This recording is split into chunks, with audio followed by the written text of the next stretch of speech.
उस शख्स को कोई नहीं बदल सकता जिस शख्स को अपने अंदर कोई गलती नजर ना आए। यानी तो हमारी बड़ी जबरदस्त होती है, मगर बात फिर वही आ जाती है कि हमारी ऑयल में नहीं होती। इस वायरस के भी 4 इकसाम हैं और वो डिपेंड करता है उस सीजन में कौन सा किस्म का डेंगू वायरस आ रहा है। बिजली के बिलों को देखने हर शख्स कारोबार तबाह होता है। मुझे थिएटर करने में बहुत मजा आता है। We had amazing reception from audiences Okay. और अब हम तैयारी कर रहे हैं लाहौर जाने की।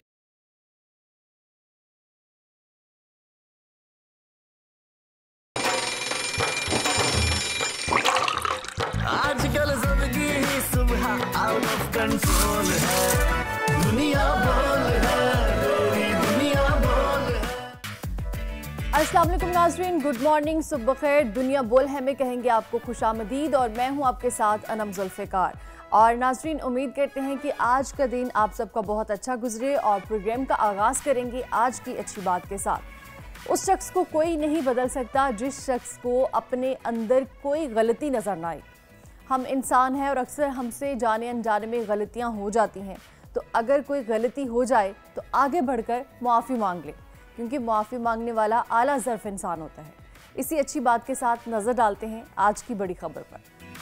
बलोचिस्तान की सूरत हाल पर वज़ीर-ए-आज़म के साथ वज़ीर दाखिला और वज़ीर आला की अहम बैठक, दहशतगर्दों की निशानदेही करके भरपूर कार्रवाई की हिदायत। अफवाज पाकिस्तान को तमाम वसाइल फ्राहम करने का ऐलान, सूबे में क्या होने जा रहा है तर्जुमान बलोचिस्तान हुकूमत से जानेंगे। मॉनसून के तगड़े स्पेल ने खतरे की घंटी बजा दी। कराची, हैदराबाद, ठट्टा, बद्दीन और थरपारकर में तूफानी बारिश। महकमा मौसमियात ने अगले 2 रोज़ अहम करार दे दिए हैं। इंतजामिया हालात से कैसे निपट रही है, प्रोग्राम में इस पर बात होगी।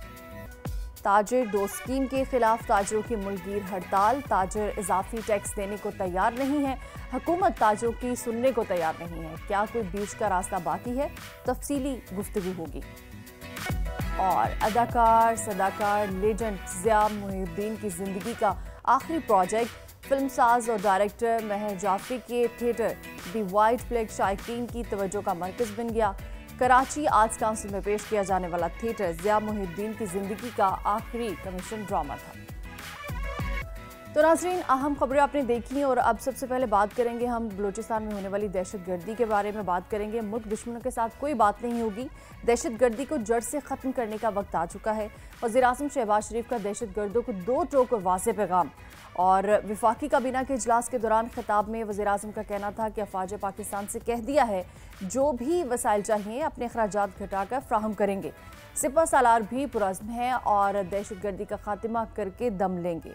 हालिया दहशतगर्दी का मकसद पाकिस्तान और चीन में फासले पैदा करना है। उन्होंने कहा है कि हाल जो दहशतगर्दी है उसका खात्मा करके दम लेंगे और अफवाज पाकिस्तान को हर सहूलत फराहम करेंगे, हर वसाइल फराहम करेंगे ताकि वो पुरअज़्म रहें और दहशतगर्दी के इन वाक़यात का खात्मा कर सकें। और साथ ही साथ उन्होंने ये भी कहा कि हालिया दहशतगर्दी का मकसद जो है पाकिस्तान और चीन में फासले पैदा करना है, क्योंकि हम जानते हैं कि पाकिस्तान और चीन में काफ़ी दोस्ताना माहौल है और दोस्ती है दोनों ममालिक में आपस में। और दहशतगर्दों का कहीं ना कहीं मकसद ये भी हो सकता है कि पाकिस्तान और चीन में जो फासले हैं वो पैदा किए जाए, जबकि चीन की जानिब से भी यही कहा गया है कि वो हर हाल में पाकिस्तान के साथ है और इन दहशतगर्दों के जो वाक़यात सामने आ रहे हैं उनके साथ मिलकर निपटा जाएगा और इनका जो है मुकाबला किया जाएगा। तो इसी बारे में वज़ीर-ए-आज़म शहबाज शरीफ की जानिब से जो अहम पैगाम दिया गया, जो अहम 2 टोक ऐलान किया गया है, वो यकीनी तौर पर एक दहशतगर्दों के लिए एक वाज़ेह पैगाम है। वो जान लें कि ऐसा कुछ भी नहीं हो सकता जैसा वो चाहते हैं, क्योंकि जिस तरह के दहशतगर्दी के वाक़यात हमारे मुल्क में हो रहे हैं आए रोज़, इससे सिर्फ हमारे मुल्क की जो साख्त है, जो हमारे मुल्क को कमज़ोर करने की कोशिश की जा रही है, जो कि हरगिज़ ऐसा नहीं हो सकता। इसी हवाले से वज़ीर-ए-आज़म शहबाज शरीफ ने वाज़ेह पैगाम दिया और सिपह सालार जो हमारी अफवाज है वो भी इस दहशतगर्दी के ख़ात्मे के लिए बहुत पुरअज़्म है और खड़े हैं दहशतगर्दी को ख़त्म करने के लिए। यकीनन जब दहशतगर्दों के साथ जो हमारी अफवाज पाकिस्तान है उनका मुकाबला होता है तो फिर वो नुकसान तो दोनों तरफ होते हैं। यकीनन हमारी जो अफवाज पाकिस्तान है उनकी जानिब से बहुत बड़ी कुर्बानियाँ दी जाती हैं, जानों की कुर्बानियाँ दी जाती हैं, अपने घर वालों से दूर जाके सरहदों पर इन दहशतगर्दों का मुकाबला किया जाता है। तो इस तरह से आपको बताएं कि बलूचिस्तान की जो सूरत हाल है वो वाकई ही बहुत अफसोसनाक है। तो जो वाक़यात पेश आए हैं, यकीनन ऐसे वाक़यात नहीं होने चाहिए, क्योंकि जिस तरह से मासूम लोगों का कत्ल किया गया है, मासूम लोगों को इस तरह से शहीद किया गया है, वो यकीनी तौर पर नाकाबिल बर्दाश्त नुकसान है। तो इसी बारे पर वज़ीर आज़म शहबाज शरीफ की जानिब से अहम पैगाम और वाज़ेह दो टोक ऐलान किया गया है। इसी पैगाम के साथ आगे बढ़ेंगे नाजरीन और बात करेंगे मुल्क में होने वाले मौसम की सूरत हाल की। तो मुल्क में मानसून का जो ज़ोरदार स्पेल है वो इस वक्त जारी है। मुख्तलिफ शहरों में धुआंधार बारिश का सिलसिला भी जारी है। मुल्तान में बारिश का 48 साला रिकॉर्ड टूट चुका है।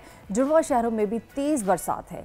नशीबी इलाके भी ज़ेरे आब आ चुके हैं। चूनिया और कोट अद्दू में दीवार और छतें गिरने के वाक़यात में 3 अफराद जान से जा चुके हैं, जबकि चूनिया में छत और दीवार गिरने के 2 मुख्तलिफ वाक़यात में 65 साला शख्स और 10 साला बच्ची जाँ बहक हो गई है। तो कोट अद्दू में भी मकान की छत गिर गई है, खातून जान से गई हैं। महकमा मौसमियात के मुताबिक बादल बरसने का जो सिलसिला है वो 31 अगस्त तक जारी रहेगा।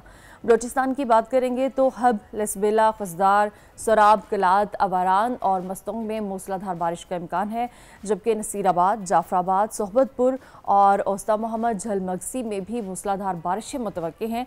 और बारिशों के पेश नज़र महकमा PDMA ने अलर्ट भी जारी कर दिया है।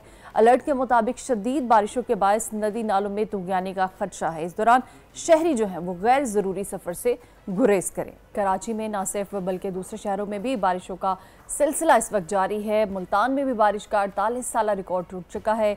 जुड़वा शहरों में भी तेज़ बरसात है और नशीबी इलाके ज़ेरे आब आ चुके हैं, जबकि चूनिया और कोट अद्दू और दीगर शहरों की बात की जाए तो वहाँ पर छतें गिरने और दीवारें गिरने के वाक़यात सामने आए हैं, जिससे काफ़ी ज़्यादा नुकसानात हुए हैं। बच्चे जाँ बहक हुए हैं, एक खातून जाँ बहक हुई है मकान की छत गिरने से। तो इसी हवाले से महकमा मौसमियात के मुताबिक बादल बरसने का जो सिलसिला है वो 31 अगस्त तक जारी रहेगा। और अगर हम बलूचिस्तान की बात करें तो वहाँ पर भी जो वहाँ के इलाके हैं, मस्तूंग है, वहाँ पर भी मूसलाधार बारिश का इम्कान है। नसीराबाद, जाफराबाद, सोहबतपुर और झलमगसी में भी मूसलाधार बारिशें मुतवक्के हैं। और बारिशों के पेश नज़र जो है महकमा PDMA ने अलर्ट भी जारी कर दिया है। और अलर्ट के मुताबिक शदीद बारिशों के बायस नदी नालों में भी तुगयानी का खदशा है। और इस दौरान जो है वो शहरियों को ये हिदायत की गई है कि वो गैर ज़रूरी सफ़र से गुरेज करें, क्योंकि हम नाज़रीन जानते हैं जब ऐसी सिचुएशन होती है तो इस हवाले से जो है शहरियों को, आवाम को ज़्यादा एहतियात की ज़रूरत होती है। इसी हवाले से मज़ीद भी बात करेंगे, लेकिन प्रोग्राम में अभी वक्त हुआ है ब्रेक का। वापस आएंगे ब्रेक के बाद, कहीं मत जाइएगा, हमारे साथ रहिएगा। आजकल ज़िंदगी ही सुबह आउट ऑफ कंट्रोल है, दुनिया बोल है, तेरी दुनिया बोल है। वेलकम बैक नाजरीन, एक बार फिर से कहेंगे प्रोग्राम में आपको खुशामदीद और बात करेंगे मौसम की। तो जैसे कि आप जानते हैं कि मुल्क भर में मानसून का ज़ोरदार स्पेल जो है वो इस वक्त जारी है। मुख्तलिफ शहरों में धुआंधार बारिश का सिलसिला जारी है।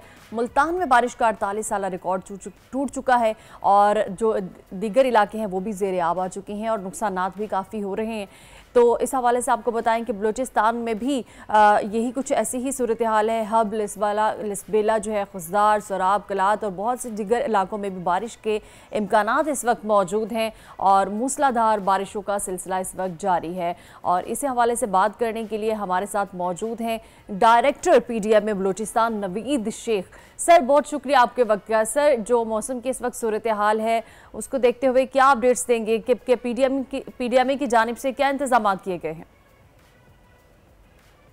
बिस्मिल्लाहिर्रहमानिर्रहीम। थैंक यू वेरी मच कि आपने अपने चैनल पे हमें मौका दिया कि हम अपने बलूचिस्तान की जितनी भी PDMA की एक्टिविटीज़ हैं या जो अपडेट्स हैं हम शेयर कर सकें जी। इसमें ऐसा है कि इंतजाम तो वेरी फर्स्ट डे से जैसे ही ये मौसम शुरू होता है, जो हमारे प्रोटोकॉल्स हैं उनको हमने अडॉप्ट किया और हम जो बहुत ज़्यादा नेसेसरी एक्शंस हैं जिसमें डिप्लॉयमेंट ऑफ मशीनरी और दूसरा जो इंक्रोचमेंट्स हैं या रोड की कलवर्ट्स हैं और अपने तमाम जो स्टेक होल्डर्स हमारे गवर्नमेंट डिपार्टमेंट के जो लाइंस डिपार्टमेंट हैं उनको एक्टिव कर दिया था और वो बहुत अच्छे तरीके से परफॉर्म भी कर रहे हैं। स्पेशली हमारे जितने DDMAs हैं उनके लिए बाकायदा हमारे जो ऑनरेबल चीफ मिनिस्टर साहब हैं उन्होंने स्पेशली ख़ुद उन्होंने नज़र रखे हुए अहकाम दिए हुए हैं, जिसकी बेसिस पे हमारे, मैं पहले भी बता चुका हूँ कि हमारे डायरेक्टर जनरल साहब जहांजेब साहब वो मुख्तलिफ डिस्ट्रिक्ट्स में जहाँ जहाँ पे वनरेबिलिटी मतलब जहाँ पे बहुत ज़्यादा शिद्दत पाई जाती है इसकी बारिशों की वजह से कोई नुकसान का अंदेशा होता है, उनमें पर्सनली विजिट करने के बाद वहाँ पे अहकामात भी जारी किए उन्होंने और लोगों को उन डिपार्टमेंट्स के जो हेड्स हैं उनसे मुलाकात भी की, जिसकी वजह से काफ़ी असर रहा और हर एक डिपार्टमेंट ने बहुत अच्छी तरीके से परफॉर्म भी किया। अब जो लेटेस्ट सिचुएशन है जिसमें जो अगले 24 घंटे में हमारे पास एक्सपेक्टेड है, जो मेट डिपार्टमेंट ने हमें एक एडवाइजरी इशू की है, तो उसमें कुछ इलाके हैं जिसमें कुछ जैसे कि आपका लसबेला है, हब है, आवारान है, जलबक्सी है, खुजदार है, अच्छा मुसखेल है, बारखान है, डेरा बुक्ती है, कोलू है, सिब्बी, सोबतपुर, जाफराबाद, इनमें काफ़ी हद तक बहुत ज़्यादा ब्रीचेस हुए थे क्योंकि ये सिंध और बलूचिस्तान का बॉर्डर है। आई थिंक कोई इंटरनेट का इशू है जिसकी वजह से नवीद शेख साहब की आवाज़ हम तक सही से नहीं पहुंच। वो अपने जो इंतज़ामिया की जानिब से जो अलर्ट जारी किए गए हैं और जो इंतज़ामात किए गए हैं उस हवाले से हमें अपडेट कर रहे हैं, तो हम कोशिश करते हैं कि उनसे एक बार फिर से रब्ता किया जाए और उनसे ये तफसीलात जानी जाए कि किस तरह से इक़दाम उठाए गए हैं इस हालिया जो मानसून बारिशों का सिलसिला है, जो स्पेल जारी है, उससे निपटने के लिए। क्योंकि जब ऐसी सिचुएशन होती है तो काफ़ी नुकसानात भी सामने आते हैं, जैसे कि हमने देखा कि कई इलाके जो है वो ज़ेरे आब आ चुके हैं, सैलाबी सूरत हाल पैदा हो चुकी है, मकान और दीवारें और छत गिरने से काफ़ी जो है वो ना सिर्फ माली नुकसान होता है, जानी नुकसान भी होता है। अगर हम कराची के मौसम की बात करें तो कराची में जो बारिशों का सिलसिला जारी है वो इस बार बताया जा रहा है कि काफ़ी ज़ोरदार स्पेल होगा और काफ़ी ज़्यादा बारिशें हो रही हैं, बल्कि आगे 31 अगस्त तक भी बारिशें जारी रहेंगी। अभी नाज़रीन प्रोग्राम में वक्त हुआ है ब्रेक का, कहीं मत जाएगा, हमारे साथ रहेगा, वापस आएंगे ब्रेक के बाद। आजकल जिंदगी ही सुबह आउट ऑफ कंट्रोल है, दुनिया बोल है, तेरी दुनिया बोल है। वेलकम बैक नाजरीन, एक बार फिर से कहेंगे प्रोग्राम में आपको खुशामदीद। और अब हम जो बात करने जा रहे हैं वो सबका फेवरेट टॉपिक है, सबका फेवरेट खाना, फूड, जिसके हवाले से अब हम बात करेंगे। हमारे खाने जो हैं वो हमारी पहचान है, उसमें कोई दो राय नहीं कि कराची की बिरयानी दुनिया भर में अपनी पहचान आप है। और अगर लाहौर की बात की जाए तो लाहौर के जो मुर्ग चने हैं उनकी अपनी ही ख़ास पहचान है। आज हमारे साथ स्टूडियो में मौजूद हैं शेफ़ मरियम मोहसिन और ये हमारे साथ स्टूडियो में आज मौजूद हैं। उनसे कुछ मज़ीद खानों के हवाले से बात करेंगे और जानेंगे कि उनकी स्पेशलिटी जो है वो क्या है। Welcome to the show Mariam, कैसी हैं आप? ठीक है, मैं बिल्कुल ठीक हूँ, आप सुनाएं, आप अल्हम्दुलिल्लाह अल्हम्दुलिल्लाह। मरियम, आज आप सुबह सुबह इतने मज़े की डिशेस लेकर आई हैं हमारी सेट पर। आप बताएं कि आपकी जो बोहरा कम्युनिटी है वहाँ की जो आपकी स्पेशलिटीज़ हैं फूड, वो कौन सी हैं, डिशेस कौन सी हैं? हमारी तो बहुत सारी स्पेशलिटीज़ है। अच्छा, आज मैं जो खास लाई हूँ वो मालपुरे हैं। अच्छा, और लगन की सीख है। हमारे मालपुरे और जो मार्केट्स में मिलते हैं बहुत डिफरेंट है। अच्छा, हम वो अंडे के साथ, सूजी के साथ बहुत हैवी नहीं बनाते, बड़े लाइट से बनाते हैं कि जो इजीली आपकी डाइट को बैलेंस रख सके। उसमें चीनी नहीं होती बेसिकली, ओके, तो इसलिए वो बड़े लाइट और अच्छे रहते हैं। और दूसरा मैं लाई हूँ सिंगापुरियन राइस। ठीक है, ये कॉमन है, बाजारों में कॉमन मिलते है हैं, जी बिल्कुल। मगर हमारा जो फ्यूजन, हमारा जो टेस्ट होता है ना, वो इस तरह का होता है कि ना बहुत सारे मसाले और ना बहुत स्पाइसी, पर अब बैलेंस खाना हम बनाते हैं कि वो हर एज ग्रुप इजीली खा सके। अच्छा मरियम, जो सिंगापुरियन राइस है उसमें सॉसेस काफ़ी यूज़ होती है जो मार्केट में बिल्कुल बहुत होती है कि वो इतना टैगी सा हो जाता है कि आप इजीली, बच्चे और नहीं खाते इतनी सॉसेस वाली चीज़ें। तो मैं बड़ा लाइट सा खाना, स्पेशली मैं तो बड़ा लाइट बनाती हूँ जिसमें कम मसाले, कम सॉसेस और टेस्ट आपको वही बाजार वाला मिलेगा। ठीक है, तो और क्या, और एक और डिश है आपकी? वो लगन की सीख है। अच्छा। ये खास मेरी अम्मी की स्पेशलिटी है, तो मैंने कहा आप लोगों के साथ टेस्ट करवाऊं, आपको बताऊं, शेयर करूं इससे। सही। बड़ा अच्छा सा ये कीमे का बनता है। आप चाहे किसी का भी कीमा ले लें, चिकन ले, बीफ ले, मटन ले, लेकिन ये क्विक रेसिपीज है। अच्छा, कि बड़े फास्ट तरीके से बन जाती है, घंटों आपको किचन में टाइम नहीं वेस्ट करना पड़ता। आपने ये कीमा की एक सेटिंग कर लें, एक लेयर लगा लें, उसके ऊपर एग को फेंट के डाल दें, टोमेटोज डाल दें, सब वेजीज झटपट रेडी होने वाली। एग्जैक्टली, मेरी तीनों रेसिपी इसी तरह है कि with in 5 to 2 minutes 6 minutes तैयार हो जाती हैं। ठीक है, तो अच्छा मरियम, आपने बताया कि ये जो डिशेस हैं वो मार्केट्स में अवेलेबल नहीं है, बिल्कुल। तो इसकी रीज़न क्या है, क्यों नहीं है मार्केट में dishes? हम लोग इतने एक्सपोज नहीं होते, सबसे अच्छा। मेन रीज़न तो यही है। आपने देखा होगा इतने हमारे नहीं आते, ना ही हमारे कोई ऐसे स्कूल्स इंस्टीट्यूट्स हैं कि जिसमें आपको ये रेसिपीज़ दिखती हो, रेस्टोरेंट्स हमारे नहीं होते। हाँ, अगर आपको चाहिए तो कुछ हैं जो ऑनलाइन काम करते हैं, घर से मिल जाए, लेकिन बाज़ारों में नहीं मिलते। बड़ा ख़ास हमारा टेस्ट होता है। अच्छा। जब आपने देखा होगा निहारी वगैरह जो बाज़ार में मिलती है, बड़ी स्पाइसी और वो एक मोटी सी लेयर उसके ऊपर होती है तेल की, हम वो नहीं खाते। हम निहारी वही जायका बनाते हैं, बड़ा अच्छा बनता है लेकिन कम तेल के साथ। अच्छा, कम तेल के साथ, मतलब ये जो मार्केट में निहारी है, अच्छा यहाँ पर तो लेकिन लोग वही निहारी पसंद करते हैं जो बिल्कुल भाई ऊपर ऑयल और बिल्कुल ग्रेवी और मसालेदार, और ऊपर से मसाले भी ऐड किए जाते हैं, ऊपर से मसाले डालते हैं। देखिए अभी आपने देखा होगा कि बीमारियां बहुत फैली हुई है, ऑफ कोर्स, और अल्सर और हार्ट का इशू तो आई गेस कि हर घर में अब हो रहा है। तो इस हिसाब से हम स्टैंडर्ड खाना बनाते हैं। अच्छा, कि जो किसी को नुकसान ना दे, अल्सर का इश्यूज ना पैदा करे, हार्ट कोलेस्ट्रॉल ना करे, और हल्का फुल्का टेस्ट वही का वही रहे। अच्छा, ये तो हमने डिशेस की बात की मरियम, तो आपके जो घर में ब्रेकफास्ट है वो कैसा होता है? बोहरा कम्युनिटी का ब्रेकफास्ट वो भी बिल्कुल हमारा यही होता है, यही सब चीज़ें जो ऑमलेट्स और एग और हम खाते हैं, इसको थोड़ा सा और अच्छा सा कर दें तो अंडा घोटाला आपने सुना होगा, जी जी बिल्कुल, वो बना लिया। लेकिन मार्केट में तो वो भी स्पाइसी मिलता है, बहुत स्पाइसी मिलता है, हम नहीं बनाते। अच्छा, नॉर्मल बनाते हैं। नॉर्मल बनाते हैं। अच्छा। इसीलिए हमारे घर में सब एज ग्रुप के लोग खा सकते हैं ना, चाहे वो कोई बड़ी एज का हो, कम छोटी एज के अच्छा, बच्चे भी ये खा सकते हैं? बच्चे भी यही खाते हैं। सही। तो आपकी जो कम्युनिटी है उसमें बिरयानी का है, बिरयानी बनाते हैं? बिरयानी तो हमारी बड़ी जबरदस्त होती है, मगर बात फिर वही आ जाती है कि हमारी ऑयल में नहीं होती। अच्छा, स्पाइसी नहीं होती, मसालेदार नहीं होती, स्टैंडर्ड होती है। और खास हम लोग जो प्रेफर करते हैं ना, वो पैकेट के मसाले नहीं करते। अच्छा, आपने अभी देखा होगा कि अभी तो बहुत ब्रांड्स आ गए हैं, मसाले खोले डब्बे पूरे पूरे डाल देते हैं। जी जी, हम वो नहीं डालते। अच्छा, आप वो रेसिपीज जो मसाले वाली होती हैं पैक्स, वो यूज़ नहीं करते हैं बिरयानी में? करते हैं। लाइक हम किस तरह करते हैं कि अगर हम कोई ब्रांड का यूज़ कर रहे हैं तो उसकी 1 टेबलस्पून आपने मसाला डाल दिया तो उसकी खुशबू आ गई, ठीक। बाकी मसाले अपने घर के जो नॉर्मल आपके मसाले डेली रूटीन के होते हैं वही यूज़ करें, ठीक। खुशबू के लिए आप डाल दें, लेकिन वो जो पूरे पूरे पैकेट्स लोग यूज़ करते हैं ना, कि सिर्फ डिपेंडेंट होते हैं ब्रांड के ऊपर कि कोई डब्बा आया तो खाना बने, वैसे नहीं करते। अच्छा, तो मरियम, आपने अपने ये जो कम्युनिटी के फूड्स हैं, ये डिशेस हैं, आपने प्रॉपर ट्रेनिंग ली है, सीखा है, या घर से अपनी मदर से ही सीखा है? हमारी कम्युनिटी का जो खाना है वो तो हमें ट्रेनिंग नहीं मिलती, वो तो ज़ाहिर हम घर में ही अम्मी को देखते हैं, फिर सास को देखते हैं, तो सबको देख देख के बनाने के आदी हो जाते हैं। सही। बाकी दूसरे कोर्स मैंने ज़रूर किए हैं, डिप्लोमा कोर्सेज किए हैं, शॉर्ट कोर्सेज मैंने बहुत सारे किए हैं दूसरे सेलिब्रिटी शेफ्स के साथ। अच्छा, तो मरियम, मैं चाहूँगी कि आप अपनी डिशेस के बारे में हमारी नाजरीन को भी दिखाएं और बताएंगे ये क्या क्या है। ज़रूर। आप पहले तो देख रही हैं ना, मालपुरे है। अच्छा, ये वाले मालपुरे? हाँ, मालपुरे ये स्वीट डिश है? ये स्वीट डिश है। ओके। आपने देखा होगा बाजार के जो होते हैं ना, वो अंडे, सूजी उसके साथ फेंट के बनाए जाते हैं। अच्छा। हमारे जो होते हैं, हमने जो बनाए हैं वो है सिर्फ गुड़ और आटा। अच्छा, जो दोनों नुकसान नहीं है। अच्छा, मैं आई थिंक नाजरीन को दिखा देती हूँ क्लोज करके, ताकि ये दिख जाए। ये है मालपुरा, ठीक। अच्छा, ये एक स्वीट डिश है नाजरीन। अभी बारिशों में तो बहुत आम है मालपुरा, और पकोड़े का तो बड़ा जबरदस्त कॉम्बिनेशन है। ये भी डीप फ्राई है आई थिंक? हाँ, डीप फ्राई है, लेकिन उसमें भी फिर भी आप उठाएंगे तो वो तेल नहीं गिर रहा होगा। अच्छा, तो अब हमने अपने नाजरीन को ये दिखा तो दिया, अब इसकी रेसिपी भी बताएं।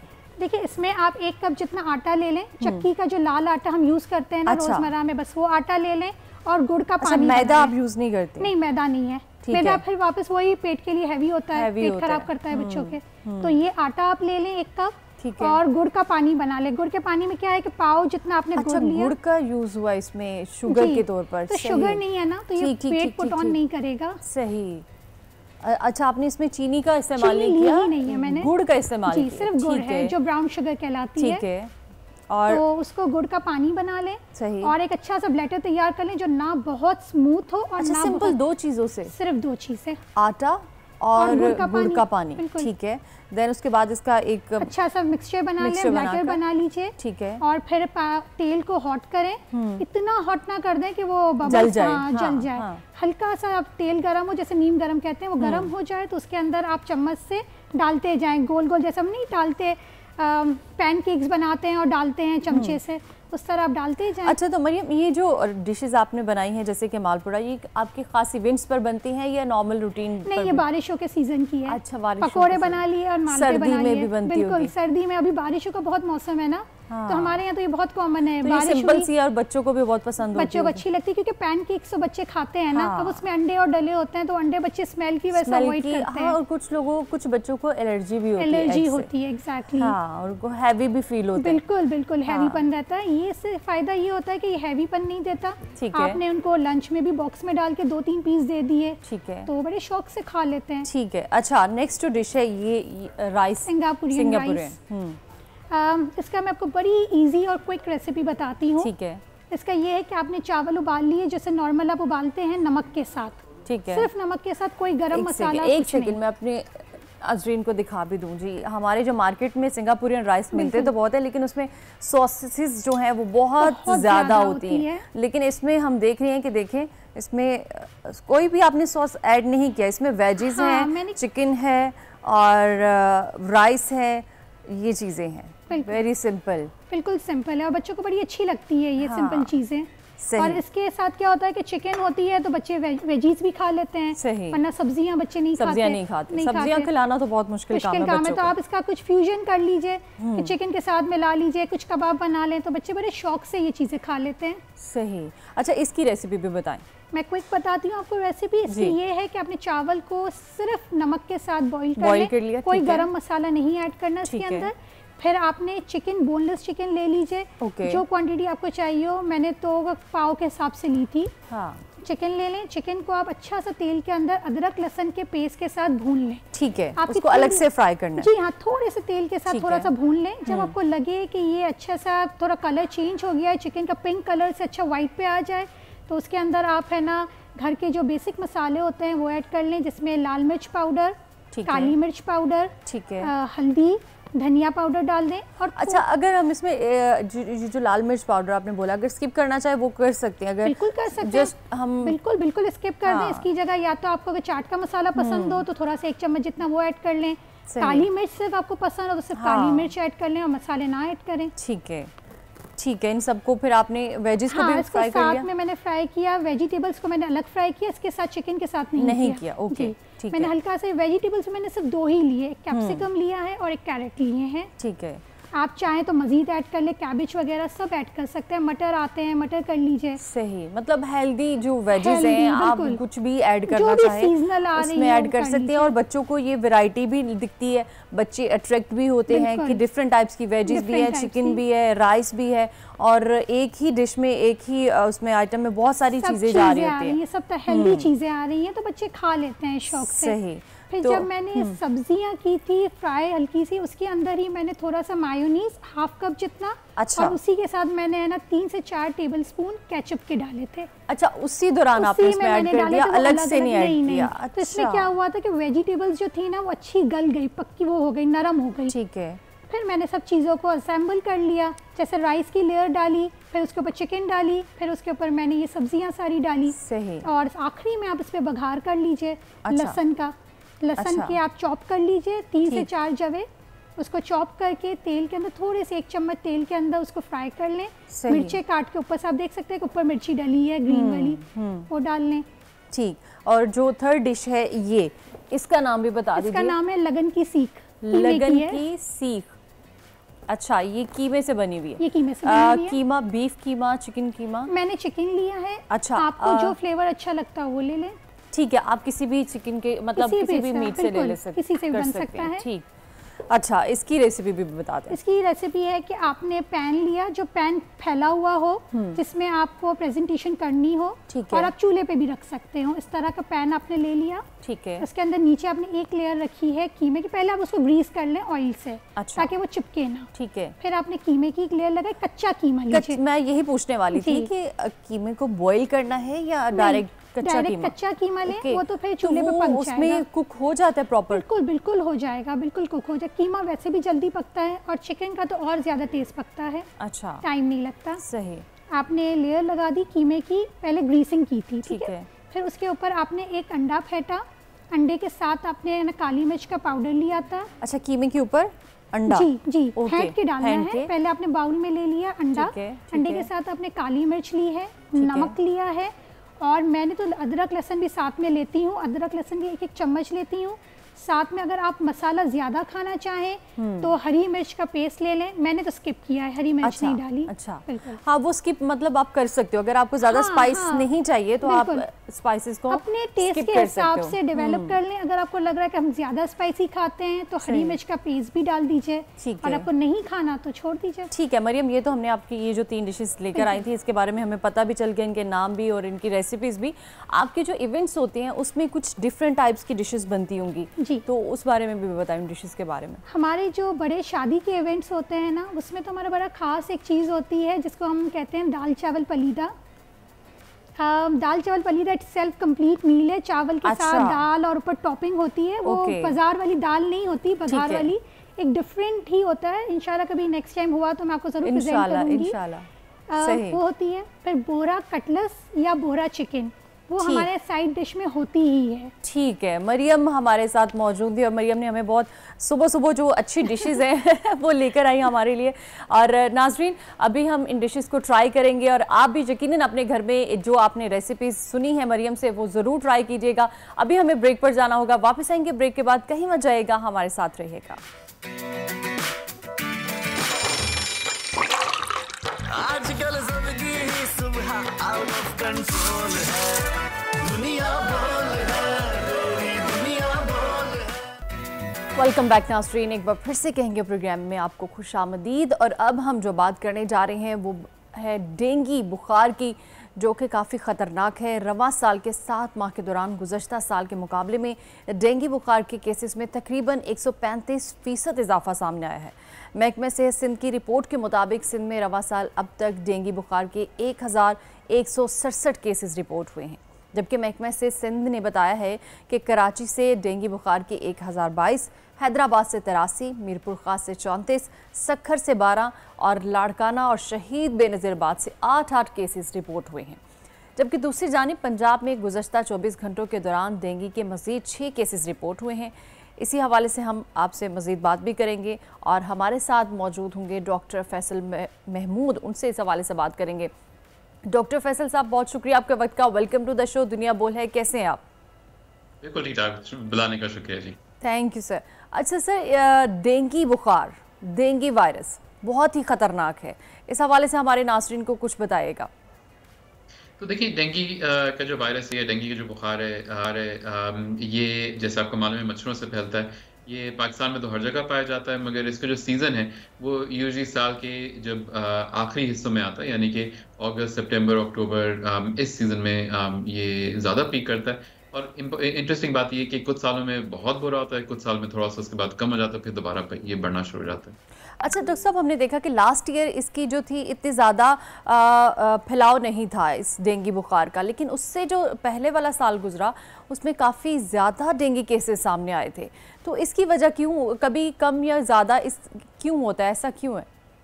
जी, तो इसकी बुनियादी वजह यही है कि ये जो वायरस है, जैसे अगर आपको याद है कोविड के ज़माने में इसके वेरिएंट्स होते थे, तो इस वायरस के भी 4 इकसाम हैं और वो डिपेंड करता है उस सीज़न में कौन सा किस्म का डेंगू वायरस आ रहा है। उमूमन ये होता है कि जब नया किस्म आता है तो बहुत सारे लोगों को एकदम से इन्फेक्शन होता है, फिर वो उसके अगले साल नंबर कम हो जाते हैं, फिर 2-3 साल ऐसे ही रहता है, फिर एक नया वेरिएंट आता है और फिर दोबारा नंबर बढ़ जाते हैं हमारे। अच्छा डॉक्टर साहब, इसके लिए कोई प्रॉपर ट्रीटमेंट या फिर कोई वैक्सीनेशन अभी तक सामने आई है? जी बिल्कुल, तो इसके लिए वैक्सीन है, मगर इसकी वैक्सीन में एक थोड़ा सा मसला ये है कि ये वैक्सीन सिर्फ उन लोगों के लिए है जो कि जिनको पहले डेंगू हो चुका है, ताकि सेकेंड डेंगू से बचें जो ज़्यादा सीवियर होता है। और ट्रीटमेंट के लिए इसके लिए कोई दवाई तो नहीं है, अलबत्ता यूजुअली बगैर ट्रीटमेंट के ज़्यादातर लोगों में ये ठीक हो जाता है। बल्कि याद रखें बहुत सारे लोग जिनको डेंगू होता भी है उनको कोई सिम्टम भी नहीं होते, उनको बुखार भी नहीं था, पता भी नहीं लगता उनको डेंगू था और वो जिस्म उसको कंट्रोल कर लेता है। लेकिन डॉक्टर साहब इससे तो काफ़ी ज़्यादा हम लोगों ने जैसे कि लास्ट ईयर सुना काफ़ी ज़्यादा केसेस रिपोर्ट हुए थे और बहुत ज़्यादा डेंजरस हद तक भी ये गया था डेंगू वायरस, क्योंकि जो ब्लड सेल्स हैं वो ख़त्म होना शुरू हो जाते हैं, ऐसा ही है क्या? जी, सो डेंगू में होता ये कि जैसे मैंने बताया कि जिनको डेंगू होता है उसमें से बहुत सारे लोग ऐसे होते हैं जिनको सिम्टम नहीं होते, मगर जिनको सिम्टम होते हैं, जिनको अलामात होते हैं, उनमें ज़्यादातर लोगों को थोड़ा सा बुखार होता है जो कि ख़त्म हो जाता है। अलबत्ता कुछ ऐसे भी लोग होते हैं जिनमें बुखार बहुत तेज़ होता है, 3 से 5 दिन तक बुखार रहता है, और जब बुखार टूटता है तो उस वक्त पे दूसरे मसले शुरू होते हैं, जिसके अंदर दो चीज़ें होती हैं। एक तो प्लेटलेट की कमी होती है, जो कि इवन तो कम तो हो जाते हैं, खून पतला हो जाता है, मगर ब्लीडिंग बहुत कम लोगों को होती है। मगर ज़्यादा ज़रूरी इसमें पानी की कमी होती है, जिससे अमात पैदा होती है। तो इस वजह से इसकी जो मेन जो ट्रीटमेंट है वो आपको ड्रिप लगानी पड़ती है अस्पताल के अंदर। प्लेटलेट अमूमन देने की ज़रूरत नहीं पड़ती है इसमें। अच्छा डॉक्टर साहब, इसकी जो शुरुआत होती है उसके सिम्टम्स क्या होते हैं? कैसे आपको पता चलता है कि आपको डेंगू बुखार हो चुका है? ये बहुत मुश्किल आपका सवाल इस तरह से कि शुरू के दिनों में सिर्फ बुखार होता है और बहुत तेज बुखार होता है, मगर याद रखिए अमूमन बुखार नॉर्मल बहुत भी तो सारी बुखार किस्मों में होता है ना, फीवर होता है, और इसमें जी कैसे फर्क जी किया जाए कि ये डेंगू एग्जैक्टली बुखार है या एग्जैक्टली। नॉर्मल बुखार है? हाँ, और इसी वजह से ये बहुत मुश्किल आपका सवाल है, क्योंकि तेज बुखार बहुत सारी बीमारियों में होता है, तो शुरू के दिनों में कहना बहुत मुश्किल है ये डेंगू है कि नहीं है। अलबत्ता ये जरूर है कि डेंगू के सीजन में, आजकल डेंगू का सीजन चल रहा है, तो अगर आजकल कोई तेज बुखार सामने आता है तो उस डेंगू देखने के लिए डेंगू का एक टेस्ट होता है, जो वो करते हैं, उससे भी शिनाख्त होती है ये डेंगू है। वरना सिम्टम के बेसिस पे थोड़ा सा मुश्किल होता है इसका बुखार शुरू के दिनों में और दूसरे बुखारों से फर्क करने। अच्छा डॉक्टर साहब, हम देख रहे हैं कि कराची जो है वो सबसे ज़्यादा मुतासिर है डेंगू केसेस से। ऐसा क्यों? पंजाब में भी है, लेकिन जो ज़्यादातर केसेस सामने आ रहे हैं वो कराची से हैं, सिंध से। ऐसा क्यों? इसके 2-3 बड़े वजूहत हो सकते हैं। एक तो ये कि जो केसेस आते हैं हमारे डेंगू के, वो कुछ सालों में कराची में ज़्यादा आते हैं, कुछ सालों में हमारा दूसरा जो बड़ा शहर है लाहौर, वहाँ पे ज़्यादा आते हैं। तो कुछ साल एक का बुरा गुजरता है, दूसरे साल दूसरे का होता है। दूसरी चीज़ ये कि कितने केसेस आपके पास आ रहे हैं, वो उस पर भी डिपेंड करता है आप कितने केसेस गिन रहे हैं, क्योंकि हर केस जो डेंगू का होता है वो रिपोर्ट नहीं होता। तो अगर आपकी रिपोर्टिंग ज़्यादा हो रही है तो फिर लगेगा कि आपके केसेस ज़्यादा आ रहे हैं, तो वो इस पर भी डिपेंड करता है कि रिपोर्टिंग कितनी हो रही है और कहाँ कहाँ से हो रही है। तो बहुत सारे इसके वजूहत हैं। अलबत्ता ये ज़रूर है कि कुछ साल ऐसे भी हैं जिसके अंदर पंजाब में केसेस बहुत आए हैं, सिंध में निस्बतन कम आए, और कुछ ऐसे जिसमें सिंध में ज़्यादा है और पंजाब में निस्बतन कम आए। वही डिपेंड करता है कौन सा वेरिएंट घूम रहा है आजकल इस माहौल में। अच्छा डॉक्टर साहब, ये जो बुखार है डेंगू बुखार, इसमें बॉडी पेन जो है, जिस्म का दर्द, वो बहुत ज़्यादा होता है, तो इसकी क्या वजह है? और इसके लिए आप जो है वो जो पेशेंट्स हैं उनको पेन किलर्स वगैरह देते हैं या कुछ और ट्रीटमेंट किया जाता है या फिर ड्रिप्स वगैरह पर जाना पड़ता है पेशेंट्स को? बिल्कुल सही कह रहे हैं। सो डेंगू का जो बुखार है उसके अंदर दर्द बहुत होता है, जिस्म के अंदर, कमर के अंदर, आंखों के पीछे कुछ लोगों को दर्द होता है इसके साथ।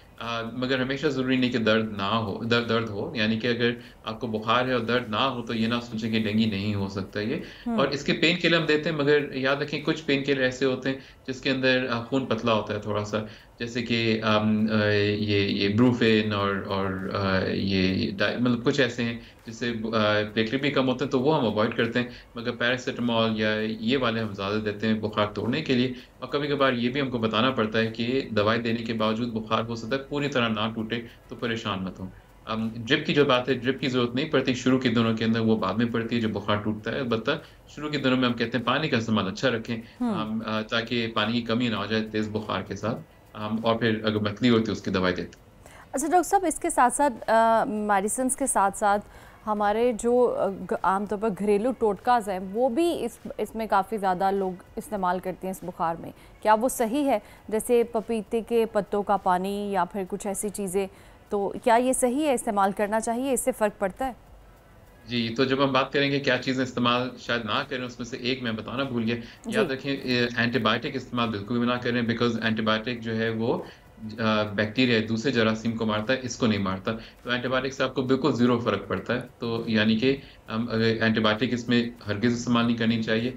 जहाँ तक दूसरे जो बीमारियों का ताल्लुक है, दूसरे घरेलू टोटकों का ताल्लुक है, तो उसके अंदर ये है कि कुछ जैसे पपीते का पानी है, वो तहकीक ये बताती है कि वो इतना हेल्प नहीं करती है। प्लेटलेट शायद बढ़ा है, मगर बीमारी के ड्यूरेशन को बेहतर नहीं करती है, और ये बहुत कड़वा होता है, इसमें मतली उल्टी बहुत होती है। और जैसे मैंने कहा कि पानी की कमी इसमें होती है, तो बेहतर है कि ये आप ना इस्तेमाल करें, बट पानी का इस्तेमाल बढ़ा लें। कुछ लोग एप्पल जूस वगैरह इस्तेमाल करते हैं, वो बिल्कुल ठीक है, मतलब वो पानी ही जा रहा है आपके अंदर। मगर अगर आपको बहुत मतली उल्टी आपको हो रही है पपीते के पानी से, तो बेहतर है ना इस्तेमाल करें, क्योंकि उससे प्रॉब्लम ज़्यादा हो सकती है। अच्छा डॉक्टर साहब, लास्ट में सिर्फ एक क्वेश्चन बता दीजिए कि इस एज में, मतलब किस एज में ये रेशो ज़्यादा होता है डेंगू वायरस? मतलब बच्चों में भी हो सकता है dengue virus?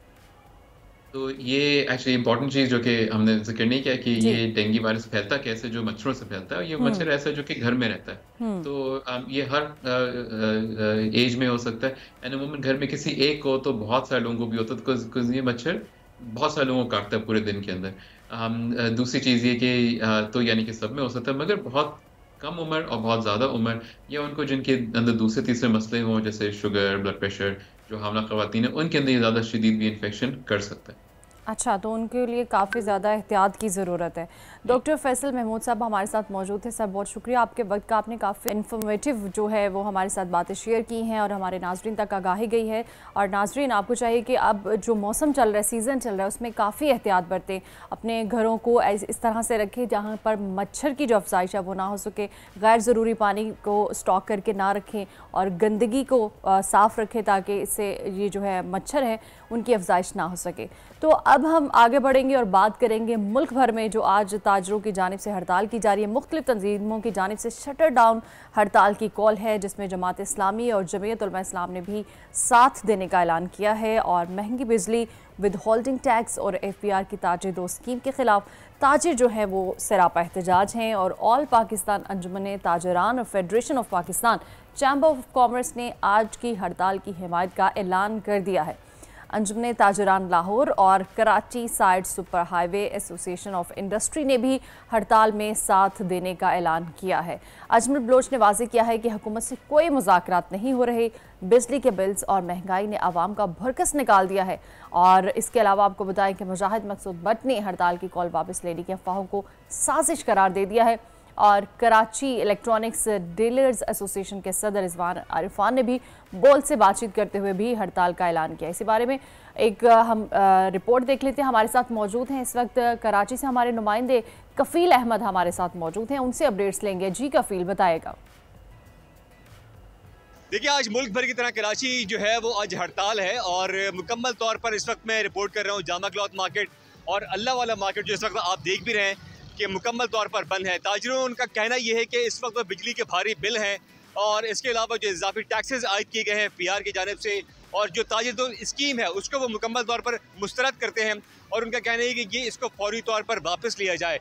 Karachi electronic dealer के जो प्रेसिडेंट हैं रिजवान इरफान, उनके मुताबिक 95% कराची की जो मार्केट्स होंगी मुकम्मल तौर पर उनको जो है वो बंद रखा जाएगा। जबकि अतीक मीर जो कि कराची ताजिर इत्तेहाद के सरबराह हैं, उनका कहना यह है कि इस वक्त जो आयद टैक्सेस हैं उसके बायस से कारोबार करना, लोगों का जीना जो है वह इंतहाई दुश्वार हो चुका है। लिहाजा अब ये जो आज की हड़ताल है, अगर ये बात नहीं सुनी गई और मुतालबात पर अमल दरामद ना हुआ, इस स्कीम को वापस नहीं लिया गया, तो इसको गैर मुअय्यन मुद्दत के लिए भी बढ़ाया जा सकता है।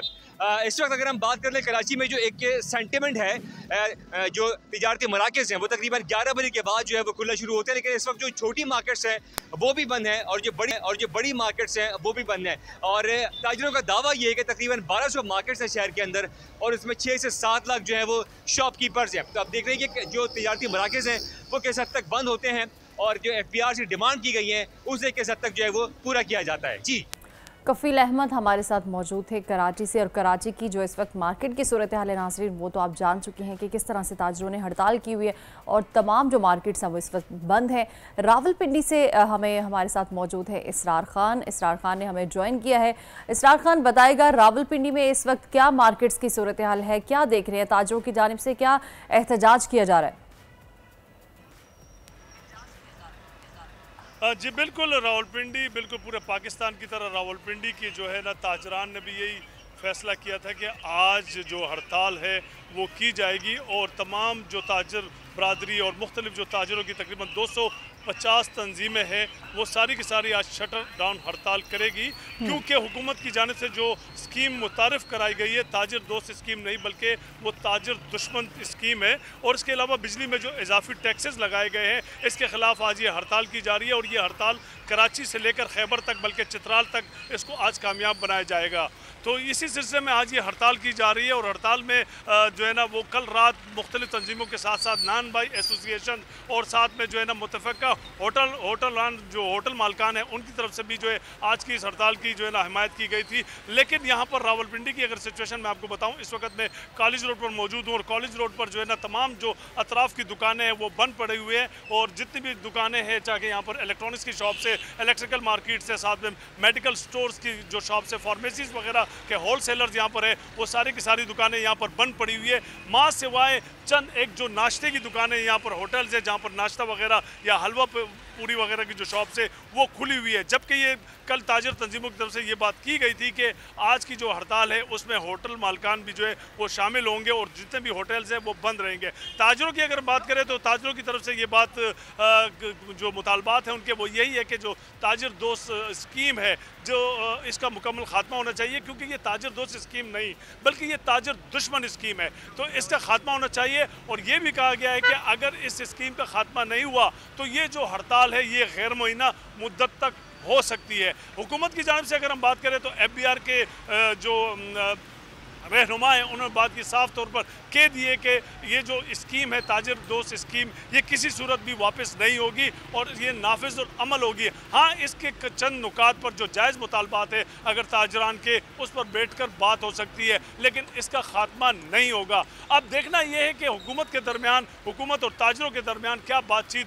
होती है। ताजरान जो है वो हुकूमत के इन जो बातें हैं उनसे मुत्तफिक होते हैं इन पॉइंट से, तो इसका लाए अमल आज बाद में जो है ना आज शाम ही को पता लग सकेगा, क्योंकि यहाँ पर आज मुख्तलिफ ताजिर तंजीमों की तरफ से प्रेस क्लब रावलपिंडी पे भी एक मुजाहरा किया जा रहा है। इसके अलावा 12 बजे रेस्टोरेंट और केटर्स और बेकर्स एसोसिएशन तमाम शहरों में वो एहतजाज इस वक्त जारी है ताजिर रहनुमाओं की जानिब से। इस्तार खान हमें रावलपिंडी की सूरत हाल के हवाले से बता रहे थे, आपका बहुत शुक्रिया। और अभी हमारे साथ मौजूद हैं प्रोग्राम में ताजिर रहनुमा अतीक मीर साहब। सर बहुत शुक्रिया आपके वक्त का। सर आप लोगों की जानिब से हड़ताल की कॉल दे दी गई और हड़ताल आज हो चुकी है, जारी भी है, तो आपके साथ कोई अभी तक कांटेक्ट किया गया है हुकूमत की जानिब से या नहीं? देखिए हमारे 3 बड़े इश्यूज हैं। पहले तो ये सुन लें, समझ लें। जी जी जी। जिसमें सबसे पहला संगीन तरीन जो वो है बिजली की कीमतें। बिल्कुल। इलेक्ट्रिसिटी में शामिल जो टैक्सेस हैं, स्लैब रेट्स, जिसका हमारा मुतालबा है कि उसको खत्म किया जाए। दूसरा जो अशिया खूर्द और नोश पर टैक्स लगा दिए गए 10% विदहोल्डिंग टैक्स, हम कहते हैं इसको भी खत्म करें, क्योंकि आम आदमी के लिए अब खाना बड़ा मुश्किल हो गया है। तीसरा ये टैक्स स्कीम जो है ताजिर टैक्स स्कीम है, तो तासुर इस वक्त ज्यादा तासुर ये दिया जा रहा है कि हम ताजिर और टैक्स स्कीम के खिलाफ एहतजाज कर रहे हैं या ये हड़ताल इन 3 बड़े इश्यूज के खिलाफ है, जिसमें यूटिलिटी बिल्स, अब तो उसमें गैस के बिल्स भी शामिल हो गए हैं। दर हकीकत ये जो आप इतनी फेवर देख रहे हैं लोगों की हमें हासिल हो रही है, इसकी वजह कोई तबका नहीं बचा, मुलाजिम पेशा क्या हो, आम कोई मजदूर हो, कारोबारी या कोई मिल ऑनर है, कोई फैक्ट्री ऑनर, कोई भी इससे मुबर्रा नहीं है। हर कोई लपेट में है। बिल्कुल। मैं हैरान हूं, कभी जिंदगी में इतनी तारीफ, इतनी हिमायत हमें माजी में भी हड़तालें हुई कभी नहीं मिली। तो ये लोगों के इन जज्बात को नविश्ता दीवार समझे हुकूमत। आपने पूछा कि आपने राब्ता नहीं किया जी। कल राब्ता भी ताजिर दोस्त स्कीम पर FBR के चेयरमैन ने, तो उन्होंने भी वाज़ेह तौर पे कह दिया कि ये स्कीम तो इस तरह रहेगी और इसमें कोई रद्दोबदल 1-2 चीजें निकात पे इत्तेफाक कर सकते हैं। तो जब इसरार करेंगे वो उस एक गलत चीज के ऊपर कि बिजली के बिलों पे लोग जान दे रहे हैं, खुदकुशियां कर रहे हैं, खाने पीने में देखिए लोगों ने ऐसे वाकयात आप लोगों ने दिखाए हैं टीवी पे। एक शख्स अपने बच्चों को मार के खुदकुशी कर रहा है कि मैं घर नहीं चला सकता, इस महंगाई में, इस बेरोजगारी में, मुलाजमत नहीं है, काम नहीं है। तो आपको अनाज सस्ता करना चाहिए था। फूड आइटम पर का जवाब क्या है? बिजली के बिलों को देख लें, हर शख्स कारोबार तबाह हो गया, घर मुतासिर है, हर बंदा बिजली का बिल हाथ में के वो परेशान है, उसकी समझ में नहीं आ रहा वो करे तो क्या करे। सारे महीने एक गरीब तनख्वाहदार आदमी पूरा महीना अपने बच्चों का पेट काट के कुछ पसंदाज करता है, और जब महीने का एंड आता है तो फिर वो बिजली के बिलों में उसकी जमा पूंजी चली जाती है। कर्ज लेकर लोग बिजली अदा कर रहे हैं, घरेलू अशिया बेचकर बिजली के बिल अदा कर रहे हैं। तो इतनी संगीन हाल में भी हुकूमत जब देख रही है कि जिन असबाब से लोग खुदकुशियां कर रहे हैं उन्हें मजीद तंग कर देना, उसमें जिंदगी के सारे ज़ाब्ते दुश्वार कर देना, इसका मतलब है हुकूमत आशी चाहिए। हुकूमत को किसी की जिंदगी रहे ना रहे सिर्फ IMF के लिए सूद चाहिए, तो ये सूरत मैं समझता हूँ बड़ी संगीन है, इसको समझना चाहिए। इसमें उन तमाम कुव्वतों को जिस मुल्क को आने वाले इंतशार से बचाना चाहते हैं, किसी अनारकी से, किसी बड़े बहरान से या बगावत के जो अज़ाइम नजर आ रहे हैं, इन्हें रोकने के लिए हुकूमत को चाहिए, ऐसे लोग जो हुकूमत के पीछे भी ताकतें हैं उन्हें आगे आना चाहिए, इसकी रोकथाम करनी चाहिए। हमें पूछना चाहिए, समझना चाहिए कि अवाम की दुश्वारियां क्या है, अवाम की मुश्किलात क्या है, क्यों हर तरफ एक बेचैनी छाई है, क्यों हर आदमी परेशान है, क्यों हर बंदा पत्थर उठाए खड़ा है। ये इश्तियार अंगेज़ी ख़त्म करने के तरीके हैं। दुनिया में मुश्किलात कौमों पर आती हैं, हमारे यहाँ माली मुश्किलात होंगी, लेकिन ये समझ लेना कि बस अब सिर्फ जो हमने चाहा वही करना है, तो ऐसा हो नहीं सकता। देखिए ये एक हड़ताल है, ये टोकन हड़ताल है, मैं समझता हूँ अरबों खरबों रुपए के नुकसान के बाद हम फिर आगे जाएंगे, हम फिर हड़ताल करेंगे। हमें जब तक नहीं हमारे ये मसाइल, ये मुश्किलात ये हल नहीं किए जाते जो जायज़ तरीन है, तो मैं समझता हूँ कि हम रुकेंगे नहीं। अब हमारे ये रुकना मुमकिन नहीं है। हमारे साथ अवाम शामिल हो गई है, हमारे साथ सिविल सोसाइटीज की हिमायत है। आप देखें ट्रांसपोर्टर्स हमारे साथ हैं, मेडिसिन मार्केट्स हमारे साथ हैं, शादी हॉल सब हमारे साथ शामिल हो गए हैं। तो इसका मतलब है कि ये एक हुकूमत के गिर्द एक घेरा तंग होता चला जा रहा है। हुकूमतें तो ये हमेशा इस बात का ख्याल रखती हैं कि अगर अवाम को रोटी नहीं मिल रही, मुश्किलात में महंगाई है, उसमें कुछ कमी के इक़दामात करें। बिजली के बिल हैं अदा नहीं हो पा रहे हैं, उसके टैक्सेस को कम कर दें, उसका बार कम कर दें। ऐसा मुमकिन है जब कोई चीज़ एक कौमी लेवल पर लोगों के लिए बहुत ज़्यादा एक संगीन सूरत हाल पैदा कर दे, तो फिर उसको दूर करना, उसको दुरुस्त करना, उसकी इस्लाह करना, ये एक गुड गवर्नेंस के ज़ुमरे में आता है। तो कहाँ दूर दूर तक मुझे कोई हुक्मरान नजर नहीं आता, कोई ऐसी संजीदगी नजर, ऐसी कोई फिक्र नजर नहीं आती कि जो इन तमाम तर मुश्किलात का अजाला करे। आखिर ऐसा क्यों है? मैं तो हर एक से पूछता हूँ, हम तो एक ऐसी मुमलिकत में रहते हैं जहाँ एक बज़ाहिर पे हुकूमत कायम है, लेकिन वो है कहाँ, उसकी फिक्र कहाँ, उसकी सोच कहाँ? हम उनके उस इस्तेफाजे से महरूम क्यों हैं जो एक परेशान हाल शहरी या परेशान हाल ताजिर का हक है? देखिए 4 माह हो गए, लोग अपनी ताजिर रहनुमा अतीक हमारे साथ मौजूद थे। सर, आपने जो भी बातें की बिल्कुल बजा की।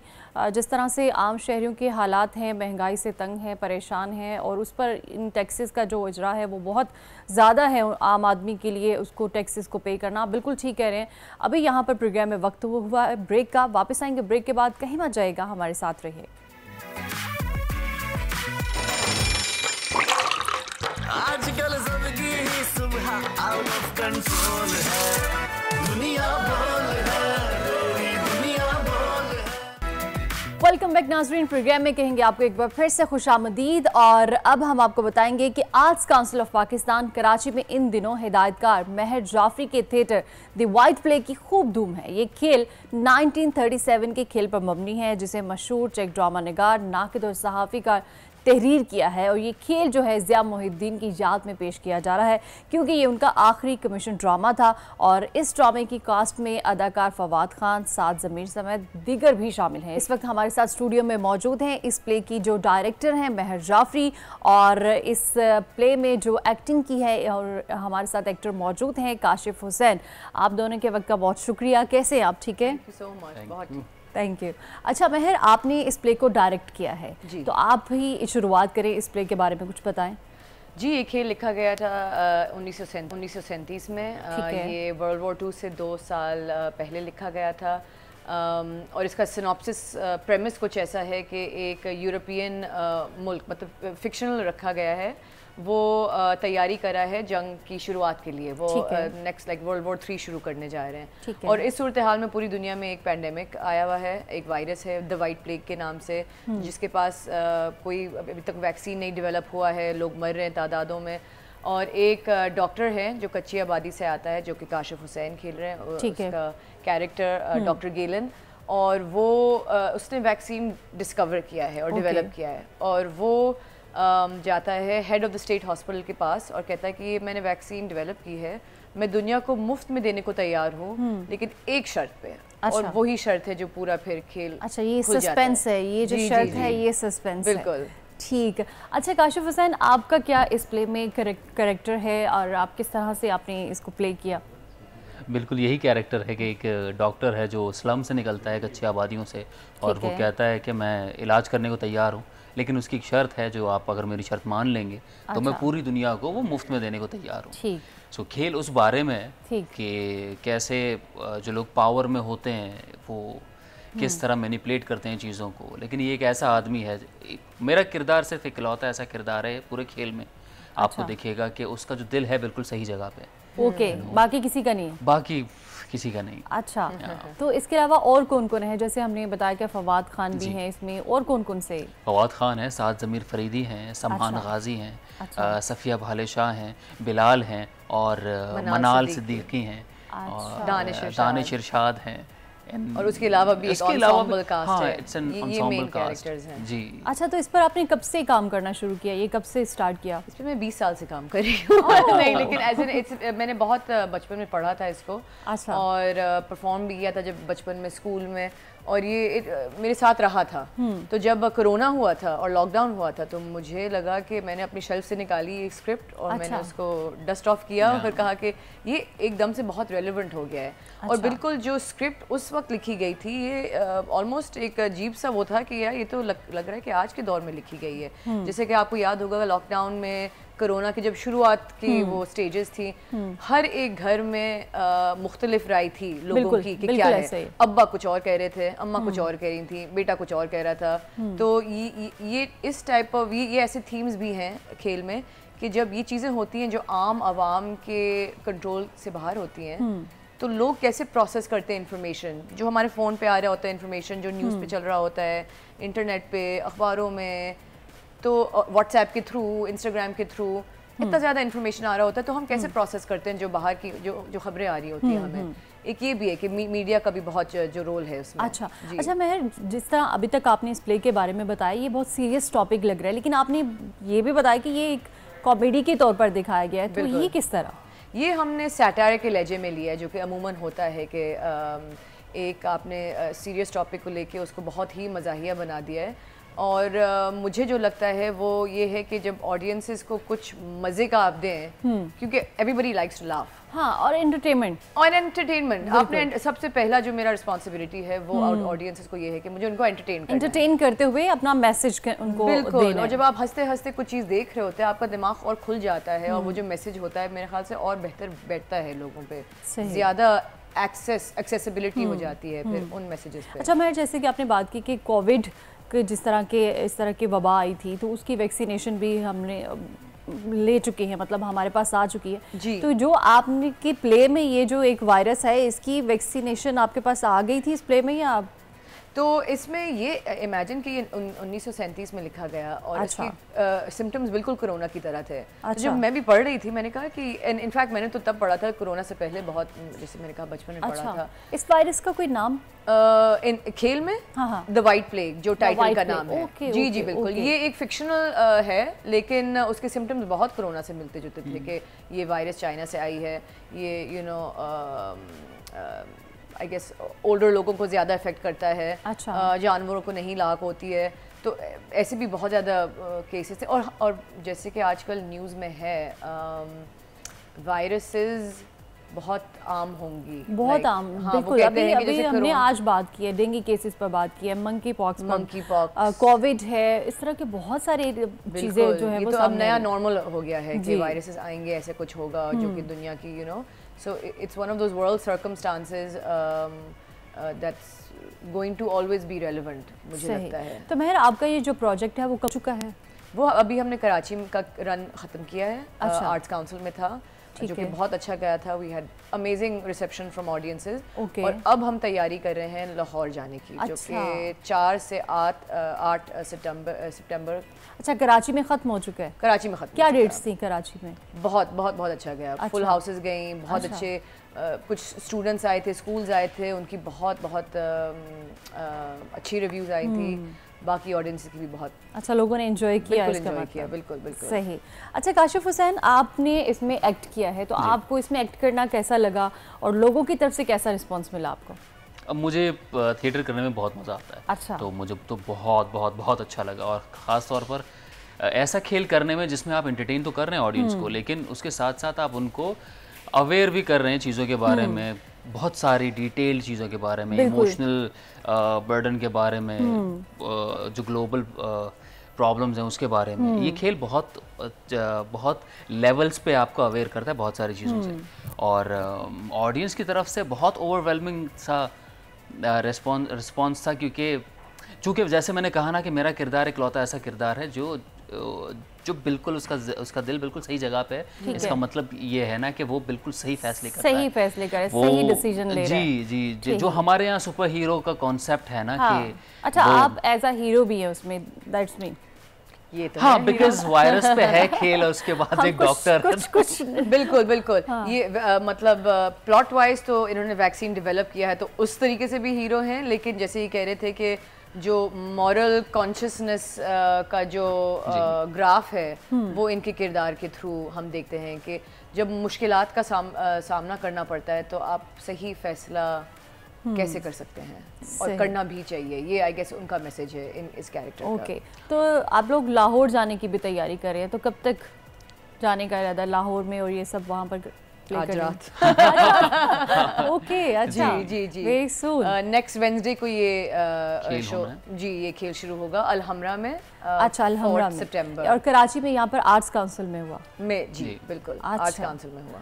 अच्छा, सही। तो नाज़रीन, आपने देखा कि हमारे साथ डायरेक्टर जो थी इस प्ले की, महर जाफरी, हमारे साथ मौजूद थी, और एक्टर जो है काशिफ हुसैन भी हमारे साथ मौजूद थे। आप दोनों का बहुत शुक्रिया, आपने हमें वक्त दिया, और इतना बिजी इनका टाइम चल रहा है, इन्होंने आज रात लाहौर के लिए भी निकलना है। तो इसी के साथ ही नाज़रीन, हमें दीजिए इजाज़त, प्रोग्राम का वक्त ख़त्म हो चुका है। कल फिर होगी आपसे मुलाकात एक नए दिन के साथ, एक नए आगाज़ के साथ। तब तक के लिए अल्लाह हाफ़िज़। आजकल जिंदगी ही सुबह आउट ऑफ कंट्रोल है, दुनिया बोल है, दुनिया बोल है। सब्सक्राइब करें और बेल दबाएं ताकि कोई खबर रह न जाए।